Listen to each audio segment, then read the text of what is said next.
Thousands of people risking life and limb to reach Europe. The story that's dominated both headlines and political discourse this summer. Right down to what we should call those in search of a better life, migrants or refugees. But there's another debate to be had, whether migrants are beneficial to European economies. Reuters chief economics correspondent William Schomburg says there are positive indicators. Some of the non-governmental organisations that do work with migrant groups say that they're picking up signs that people who come from countries in the Middle East, such as Syria, Iran and Iraq, are actually coming with quite high levels of education and qualifications. And that could mean that for those immigrants, if they're given asylum status here and not allowed to work in the UK or in Europe, they may find it easier to work in the past than previous refugees have done. Given the sheer numbers of people arriving each day, definitives are hard to come by.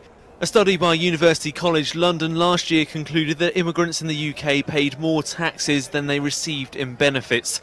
That's since been challenged in some circles for not sufficiently considering the amount the government must spend on services. Generally overall, and some of the research by the Organisation for Economic Cooperation and Development backs this up, generally overall there's no sign, consistent sign from the studies that immigrants represent a big net drag on public finances. In fact, it's probably more like a small positive. That's some way off current concerns that suggest more migrants might place more strain on jobs and public services.